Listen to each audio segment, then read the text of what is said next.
오후 하나님께서 주시는 크신 은혜와 축복이 여러분 가운데 풍성하게 임하기를 간절히 축원합니다.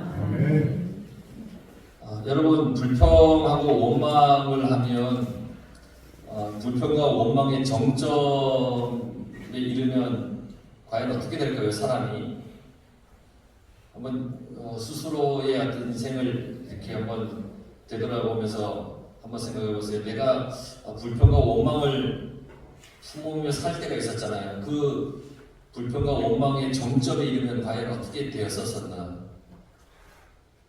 불평과 원망을 했을 때에 그 마지막에는 어떤 마음이 들을까? 지금 상황과 여건을 비관해서 불평하고 원망하면 과연 나의 이 현재의 이 인생과 삶이 어떻게 될까? 오늘 성경을 보면 그 불평과 원망의 정점에 이른 사람들의 모습이 적나라하게 나타납니다. 1절에 보면 온 회중이 소리를 높여 부르짖으며 백성들이 부르짖었습니다. 부르짖었다는 건 기도했다는 얘기입니다. 기도를 하긴 했습니다. 어떤 기도를 했느냐? 계속 보면 백성이 밤새도록 통곡하였더라. 기도를 했어요. 밤새도록 기도했어요. 통곡했어요. 막 울면서 기도했어요. 통성으로 기도했어요. 온 백성이 크게 소리를 질러서 신앙적인 것 같아 보이죠. 그런데 이들의 기도가 어떤 기도였을까? 2절에 나와요. 이스라엘 자손이 다 모세와 아론을 원망하며, 지금 부르짖어 기도하는데 뭔 기도를 하냐면 모세와 아론을 원망하는 기도를 하고 있습니다. 그들의 기도는 원망하는 기도예요. 자신들의 환경과 상황을 원망하면서 울며 불며 소리를 지르는 겁니다. 여러분들도 이런 기도를 해봤죠? 아닌 척 하시는 것 같은데요. 울며 원망하며 나의 처지를 한탄하면서 막 울며 불며 기도를 했을 겁니다. 마치 다 죽은 것처럼, 난 다 죽을 것처럼 막 생각하면서 막 기도를 했을 겁니다. 더 이상 소망도 기대도 없다고 막 그러면서 하나님 앞에 원망과 불평을 가지고 기도했을 겁니다. 그런데 이런 기도를 이스라엘 중에 몇몇 사람만 한 것이 아닙니다. 성경에는 온 회중이 그렇게 기도했다는 겁니다. 이스라엘 전체가 소망도 기대도 없다고 하면서 울고불고 기도했습니다. 이들의 기도는 원망하는 기도예요. 집단적인 원망이에요. 집단적으로 다 원망하는 거예요. 이들이 이렇게 집단적으로 원망하는 이유가 있겠죠. 이 사람들에게 원망하도록 그 공동체의 분위기를, 원망의 분위기로 제공한 그런 사람이 있겠죠. 왜 이들이 이렇게 원망을 했을까요? 그런데 이 이스라엘 공동체가 원망을 하는 거 보면 지금 이때만 원망하는 것이 아니에요. 민수기 11장에 보면 디베라에서 원망을 했습니다. 악한 말로 원망했다고 그랬어요. 기브롯 핫다아와라는 곳에서 원망을 했습니다. 뭘 가지고 원망했냐면 이제 만나가 싫은데 고기를 달라고 그렇게 원망하면서 그들이 원망을 했습니다. 먹을 걸 달라는 거죠. 근데 하나님이 만나를 주셨는데 그게 싫다는 거예요. 이제 고기 좀 달라는 거예요. 그래서 이 원망은 민수기 11장 4절에 보면 원망의 시작이 어디 있냐면 탐욕이에요. 탐욕을 품음에 그들이 원망을 하기 시작한 거예요. 미리암과 아론이 모세를 비방했죠. 모세에게 뭐라 그랬냐면 하나님께서 모세 당신과만 말씀하시느냐라고 하면서 비방을 했습니다. 자기들과도 말씀하신다는 거예요. 내 기도도 듣지, 네 기도만 듣냐? 막 이렇게 하는 거예요. 그러니까 모세에게 야 너만 잘났냐? 아니다. 나도 하나님과 기도하면 하나님이 이렇게 계시도 주시고 하지 않냐? 막 이러면서 모세를 비방했습니다. 하지만 그 비방의 결과는 어떻게 되었느냐? 하나님께서 이스라엘에게 진노를 내리셨습니다. 그뿐 아닙니다. 가데스 바네아에서 이들이 원망을 또 합니다. 13장에 보면 하나님께서 이스라엘 백성의 수령을 각 지파별로 뽑아다가 가나안을 정탐하게 하십니다. 정탐하는 목적이 뭐였다고 했습니까?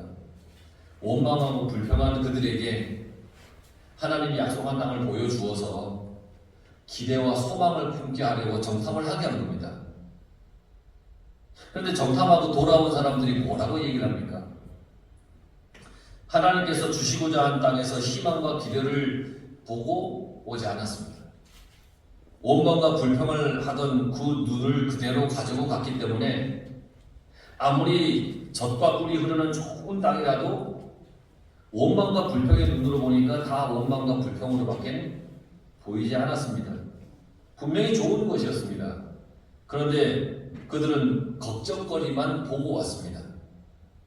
탐욕으로 시작했던 원망이 이제는 하나님께서 약속으로 주신다고 했던 그 풍요로운 땅, 젖과 꿀이 흐르는 땅을 보고 되려 원망하고 불평하는 데까지 이르게 되었습니다. 원망은 또 다른 원망으로 전염하게 되었습니다. 그러니까 그들이 2절에 우리가 애굽 땅에서 죽었거나 이 광야에서 죽었으면 좋았을 것을 이제 이렇게까지 얘기를 합니다. 하나님께서 보여주신 희망과 기대의 땅을 보고 와서 부정적인 보고를 했어요. 그걸 들은 백성들이 원망의 기도를 하고 맙니다. 약속의 땅에 들어갈 생각하지 않습니다.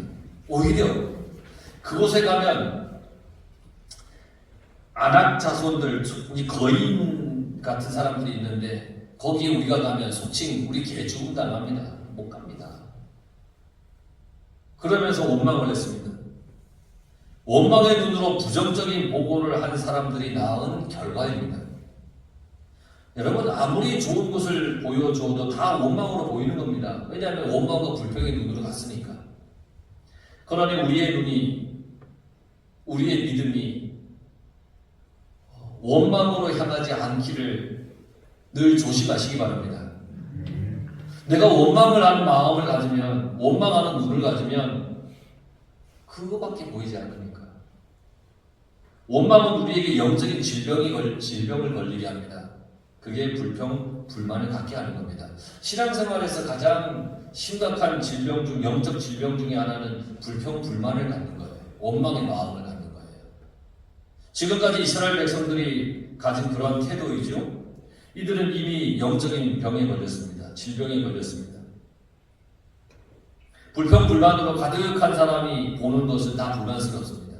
다 불만스러워요. 만족하는 것이 없어요.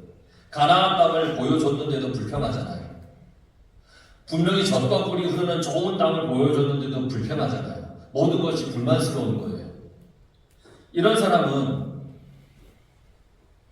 아마 예수님을 직접 봐도 불만스러울 겁니다. 예수님께서 직접 말씀을 하시면, 내 앞에서 직접 말씀하셔도 원망과 불평의 마음이 있는 사람은 예수님이 직접 나한테 말씀하시는데도 그 말씀이 불만스러울 겁니다.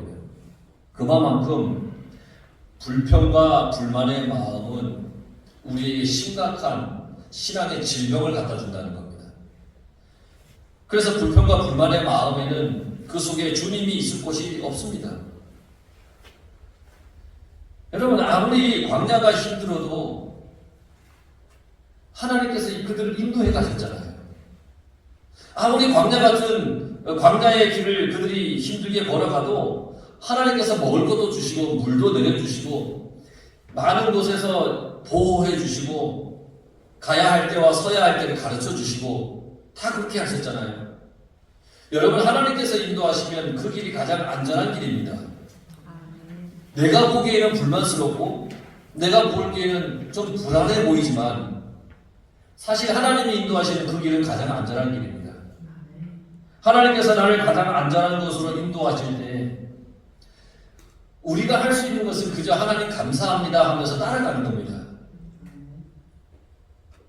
불평, 불만이 많은 사람이 그 불평, 불만을 극복할 수 있는 오직 유일한 한 가지 길은 감사하는 겁니다. 감사의 기도를 해야 합니다. 내 마음에 불만이 가득할 때 그것을 극복하는 길은 하나님께 감사하는 겁니다. 그런데 이스라엘 백성들은 3절에 보니까 애굽으로 돌아가는 것이 낫지 아니하랴? 다시 가자는 거예요. 애굽으로 돌아가는 것이 가자는 거예요. 근데 여러분, 애굽으로 돌아가는 것이 과연 정말 나은 걸까요? 아니죠. 오히려 애굽에서 나올 때 하나님께서 보여주신 기적과 은혜가 있었고 그 기적과 은혜로 그들이 나오지 않았습니까? 애굽으로 돌아가는 것이 좋은 것이 아닙니다. 애굽에서 나온 것이 감사한 일입니다. 그러니까 애굽에서 나올 수 있도록 해주신 것에 감사해야 되는데 오히려 불평과 불만의 마음이 있으니까 다시 애굽으로 가는 게 낫지 않겠냐, 다시 죄악된 옛날의 모습으로 가는 게 낫지 않겠냐, 뭐 이렇게 얘기를 하고 있는 겁니다. 지금 상황이 이스라엘 백성들은 절망적이잖아요. 부정적인 보고를 들었으니까.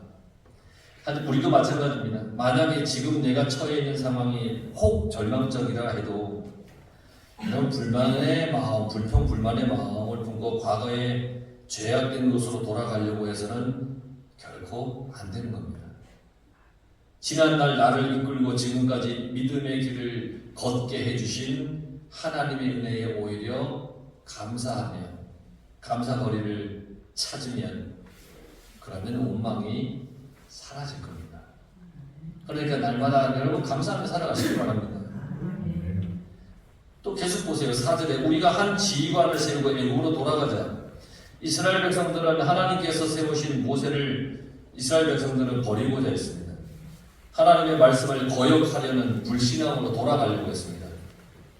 하나님께서 모세를 세우셨는데 직접 세우셨잖아요. 시내산에서 또 애굽에서 그 전에 미디안 왕에 훈련도 시키고 또 그 전에는 애굽의 궁정에서 또 살게 하시고 또 그 전에는 태어나서 죽을 위기이지만 살리시고 그러니까 모세의 쭉 삶을 보면 하나님께서 모세를 훈련시키고 세우시는 그런 과정들이 있었어요. 하나님께서 세우셨어요.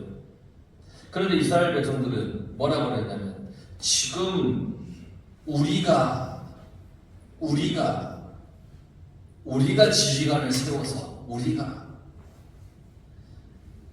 하나님 어떻게 해야 됩니까가 아니라 우리가 하자 이러고 있습니다. 하나님의 말씀과 전혀 다르게 행동하려고 하는 거죠. 애굽으로 돌아가고 가려고 하는데 자기들이 지도자를 세워서 가자는 거예요. 과연 이들이 스스로 지도자를 세우면 그 지도자가 이스라엘을 잘 이끌 수 있을까요? 그렇지 않아요. 하나님께서는 누가 가장 적임자인지를 잘 아세요.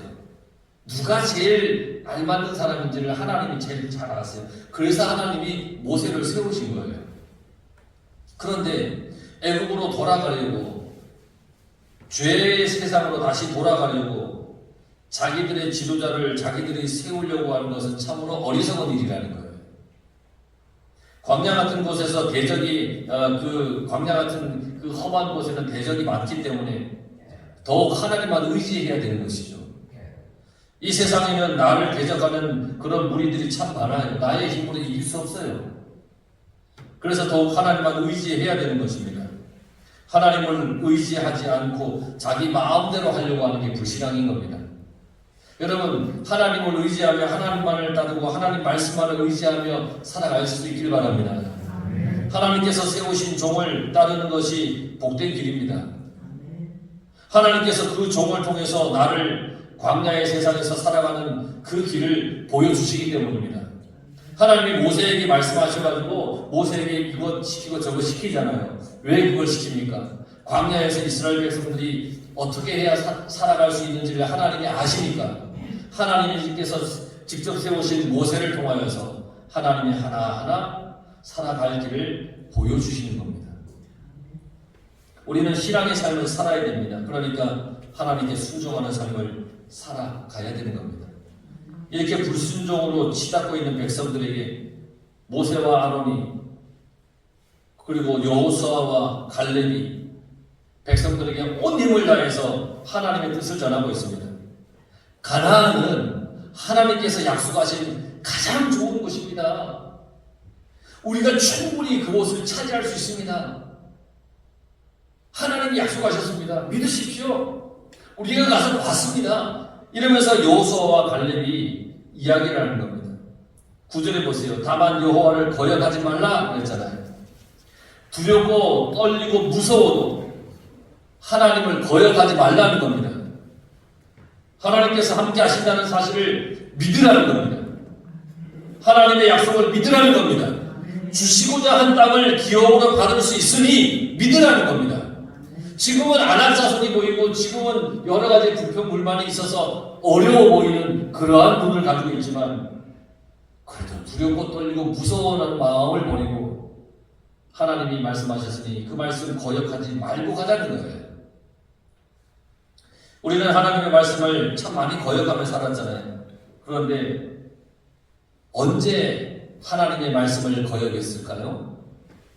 그거는 나의 믿음과 신앙이 식어져 있을 때, 그때 하나님의 말씀을 많이 거역했을 거예요.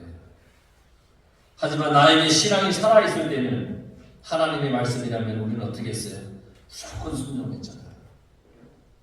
이 세상의 수많은 대적을 이길 힘은 하나님을 믿고 살아가는 겁니다. 불신앙이 아니라 신앙의 삶을 살아가는 겁니다.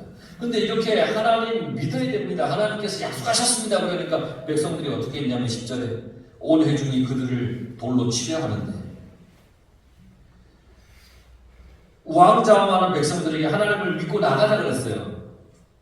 막 죽겠다고 하는 그들에게 하나님을 믿고 나가자 그랬어요. 다시 애국으로 돌아가는 게 낫지 않겠냐라고 원망하는 그들에게 하나님을 믿고 나가자 그랬어요. 그렇다면 그들의 믿음 없음을 인정하고 회개하는 것이 맞잖아요. 그런데 오히려 그들은 돌로 그들을 치려고 했다 그랬습니다. 이건 영적인 소경이 되었다는 겁니다. 하나님의 말씀을 전해도 따르지 않아요. 따르지 않는 걸로 끝이 아니라 오히려 하나님의 말씀을 전하는 사람들을 죽이려고까지 했어요. 하나님께서 가나안을 보여주셨는데도 믿지 않아요. 보여주셨는데도 보지 않아요. 풍성한 땅을 보여주셨는데도 못 봐요. 하나님의 축복을 보여주셨는데도 보지를 못해요. 기도의 응답을 받았으면서도 여전히 믿음 없이 살 때가 있었어요. 하나님께서 예수님을 이 땅에 보내셨지만 예수님을 통해서 하나님을 보지 못했어요. 그래서 예수님을 십자가에 못 박으시고 영적 소경이라서 그들이 예수님을 십자가에 못 박았어요. 하나님이 예수님을 보내주셨는데도 그 예수님을 통해 하나님을 보지 못하고 데려와 예수님을 죽였어요. 영적 소경이었기 때문에 깨닫지 못했어요. 자기들의 이득 때문에 하나님의 아들을 보지 못한 거예요. 자기 욕심 때문에 그랬어요. 원망의 시작도 탐욕이었어요. 욕심이에요. 그 탐욕이 결국 나를 하나님과 멀어지게 했습니다. 백성들을 밤새도록 통곡하게 했습니다. 열정적인 기도로 통곡하는 것이 아니라 원망하는 목소리를 하나님께 내뱉었다는 거예요. 여러분, 교회에 또 천국의 길에 가장 좋지 못한 회방꾼이 바로 영적인 질병이에요. 불평, 불만, 불신앙, 영적인 소경. 우린 이곳에 빠지지 않도록 늘 조심해야 됩니다. 영적인 질병에 걸린 이들을 향하여서 하나님께서 뭐라고 말씀하셨냐? 11절에 보면 이 백성이 어느 때까지 나를 멸시하겠느냐? 이 백성이 어느 때까지 나를 멸시하겠느냐? 영적인 질병이 가득하다는 것은 하나님을 멸시한다는 거예요.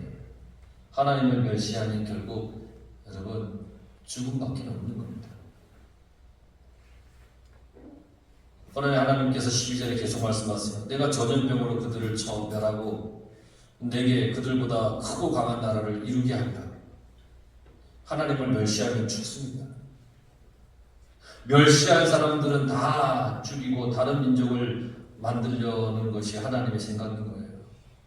요한계시록에 보면 하나님께서 촛대를 옮기신다는 말씀을 하시잖아요. 하나님의 백성이 하나님의 백성답지 못하면 다른 민족으로 하나님의 백성으로 삼겠다는 거예요. 얼마나 무서운 말씀이에요.